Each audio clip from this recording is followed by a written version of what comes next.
बार फिर से आपका स्वागत है मेरे YouTube चैनल #RBInfoPlus पे। जैसे बच्चों आप जानते हैं कि मैं इस चैनल के माध्यम से आपको DOE के द्वारा दी गई वर्कशीट्स करा रहा हूँ। तो आज की जो वर्कशीट है हमारी क्लास 10th की वर्कशीट नंबर 45 आपकी लेसन नंबर 5 तत्वों का आवर्त वर्गीकरण। इससे पहले की वर्कशीट में बेटा हमने मेंडलीव की आवर्त सारणी देखी थी। हमने देखा कि मेंडलीव के समय में 63 तत्व खोजे जा चुके थे। उन्होंने उनको उनके परमाणु द्रव्यमान के बढ़ते हुए क्रम में व्यवस्थित किया और एक आवर्त सारणी बनाई। हमने देखा मेंडलीव की जो आवर्त सारणी थी उसमें हम समूह और क्षैतिज पंक्तियां जो थी आवर्त का नाम दिया था। हमने जो ऊर्ध्वाधर स्तंभ थे उनको हमने समूह और जो क्षैतिज पंक्तियां थी उनको हमने आवर्त का नाम दिया था।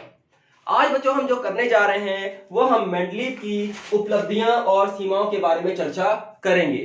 हम देखा मेंडलीव की क्या उपलब्धियां रही, उसकी सारणी की क्या विशेषताएं रही, क्यों उनके आवर्त सारणी को इतनी मान्यता दी गई, उनको क्यों जनक कहा गया आवर्त सारणी का। और साथ साथ हमने देखा कि नई आवर्त सारणी जो मोजले ने दी थी, हेनरी मोजले ने, उसकी आवश्यकता ही क्यों पड़ी। जो हमारी मेंडलीव की जो सीमाएं थी उनको भी हम देखेंगे। तो आइए एक एक करके हम बात करते हैं उनकी उपलब्धियों की। हमने देखा पहली जो मेंडलीव की उपलब्धि थी, मेंडलीव ने अपने आवर्त सारणी में कुछ रिक्त स्थान छोड़ दिए थे। वह इस प्रकार ऐसे तत्वों को अस्तित्व का अनुमान जो उस समय ज्ञात ही नहीं थे। तो हमने देखा कि मेंडलीव ने क्या किया, जब अपनी आवर्त सारणी बनानी शुरू की तो उन्होंने कुछ ऐसे अपने सारणी में रिक्त स्थान छोड़ दिए थे। वो रिक्त स्थान उन्होंने माना कि तत्व अभी खोजे नहीं गए हैं, भविष्य में अगर वो तत्व खोजे जाएंगे तो वो उस रिक्त स्थान में आसानी से रख दिए जाएंगे। तो सबसे बड़ी उपलब्धि मेंडलीव की यही रही कि वो जो गैप्स या रिक्त स्थान थे वो बाद में तत्व खोजे भी गए और वो अपने स्थान को वो प्राप्त भी करें।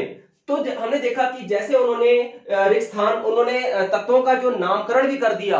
हमने देखा तत्व खोजे नहीं गए, उनका गुणधर्म और उनके नामकरण भी मेंडलीव ने कर दिए। ये बहुत ही आश्चर्यचकित एक घटना थी उस समय की कि मेंडलीव को इस चीज के लिए काफी सराहा भी गया।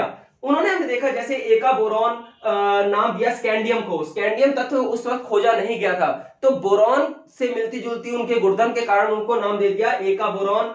गैलियम को नाम दे दिया एका एल्युमिनियम और जर्मेनियम जो तत्व खोजा नहीं गया था उसका नाम दे दिया एका सिलिकॉन। तो मतलब ऐसे तत्व को संस्कृत के जो शब्द आगे लगा के एका दुआ या त्रिया शब्द लगाकर उन तत्वों के नाम तथा उनके गुणधर्म पहले ही दे दिए। मतलब संतान का भी जन्म हुआ नहीं है, उनका नामकरण और उसके जन्म कुंडली का निर्धारण उन्होंने पहले ही कर दिया। उसके बाद हमने देखा मेंडलीव द्वारा अनुमानित तत्वों के गुणधर्म का अनुमान भी बाद में सही पाया गया। ये देखा गया जो मेंडलीव ने तत्वों के गुणधर्म बताए वो बिल्कुल सही पाए गए। आपकी वर्कशीट में उदाहरण दिया हुआ है गैलियम का। हमने देखा कि गैलियम को नाम दिया था उन्होंने एका एल्युमिनियम। तो जो मेंडलीव द्वारा जो प्रस्तावित जो गुण थे, जैसे परमाणु द्रव्यमान 68U बताया उन्होंने, ऑक्साइड का सूत्र E2O3 बताया और क्लोराइड का सूत्र ECl3 के उन्होंने बताया। जब गैलियम तत्व का आविष्कार किया तो देखा गया कि जो आपका मेंडलीव के द्वारा दिया गया ऑक्साइड के सूत्र जो था वो बिल्कुल सही पाया गया और क्लोराइड का सूत्र भी बिल्कुल सही पाया गया। तो ये चार्ट से हमें ये पता चलता है कि एका अल्युमिनियम और गैलियम जो बाद में खोजा गया उनके गुणधर्मों में काफी समानता पाई गई। तीसरा जो हमारा मेंडलीव की जो उपलब्धि थी वो मेंडलीव की आवर्त सारणी में उत्कृष्ट गैसें जिनकी खोज बहुत बाद में की गई। मतलब जो इनर्ट गैसेज है, हीलियम है, नियॉन है, क्रिप्टॉन है, ये जो इनर्ट गैसेज हैं या उत्कृष्ट गैसें हैं ये बहुत बाद में खोजी गई।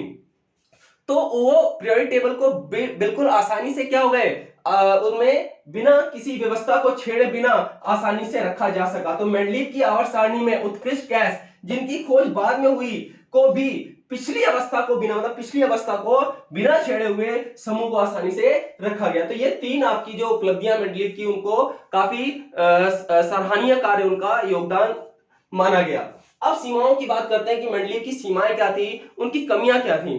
तो उसमें सबसे बड़ी कमी ये थी जो आज भी चल रही है बच्चों, मेंडलीव अपनी आवर्त सारणी में हाइड्रोजन को सही स्थिति पता नहीं लगा सके। मतलब हाइड्रोजन को सही जगह नहीं दे पाए।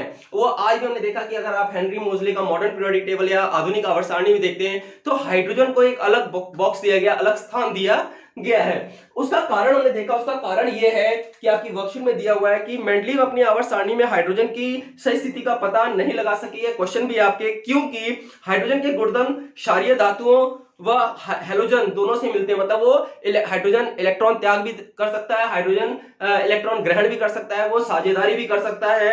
तो क्षारीय धातुओं की भांति हाइड्रोजन की हेलोजन ऑक्सीजन से वह सल्फर के साथ एक ऐसे सूत्र बनाने का यौगिक बनाते हैं। हेलोजन की भांति हाइड्रोजन की द्विपरमाणु अणु हैं और वह धातुओं और अधातुओं के साथ अभिक्रिया करके सहसंयोजक आवरण भी बनाते हैं। तीसरी हमने देखा सीमाएं थी, समस्थानिकों की स्थिति स्पष्ट नहीं कर पाए। मेंडलीव हमने देखा समस्थानिक क्या होते हैं। हमने देखा कि ऐसे तत्व जिनकी परमाणु संख्या तो एक होती है लेकिन परमाणु द्रव्यमान भिन्न भिन्न होते हैं। जैसे कार्बन के दो समस्थानिक होते हैं, जैसे कार्बन 12, कार्बन 14, उनकी दोनों की परमाणु संख्या 6 होती है, लेकिन एक परमाणु कार्बन समस्थानिक का 12 परमाणु द्रव्यमान होता है, एक कार्बन परमाणु का 14 परमाणु द्रव्यमान होता है, क्योंकि उनमें न्यूट्रॉनों की संख्या क्या होती है, भिन्न भिन्न होती है। तो हमने देखा जो मेंडलीव थे, ये जो समस्थानिक थे उनको दो तत्व या दो से अधिक तत्वों को माना, उन्होंने परमाणु द्रव्यमान को आधारभूत लिया था। इसीलिए हमने देखा कि उन समस्थानिकों की स्थिति स्पष्ट नहीं की। यदि परमाणु संख्या के आधार पर माना जाए, अगर परमाणु संख्या के आधार पर माना जाए तो एक ही तत्व के समस्थानिकों को अलग अलग स्थान रखा जाएगा, जिससे आवर्त सारणी अव्यवस्थित हो जाएगी। तीसरा हमने देखा एक ही तत्व एक दूसरे से बढ़ते हुए परमाणु द्रव्यमान निश्चित रूप से नहीं बदलता। मतलब हमने देखा कि अगर हम उदाहरण लेते हैं कोबाल्ट और निकल का, तो हमने देखा जो कोबाल्ट है उसकी जो परमाणु संख्या CO हम इसको बोलते हैं। कोबाल्ट की जो परमाणु संख्या हम दर्शाते हैं, आपकी उसमें दिया हुआ है 78.9।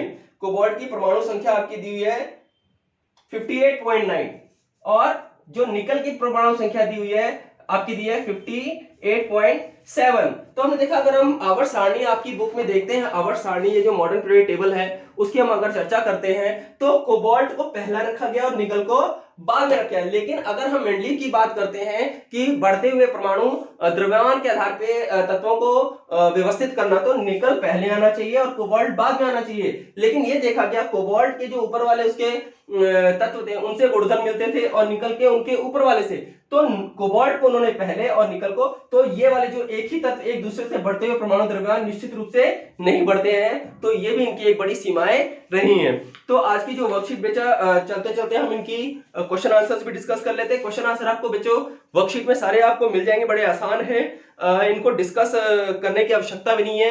तो आशा है आपको आज की जो वीडियो है समझ में आई होगी। मेरे चैनल के साथ बने रहिए, देखते रहिए मेरा चैनल। तब तक के लिए बेटा घर रहिए, स्वस्थ रहिए। जय हिंद, जय भारत।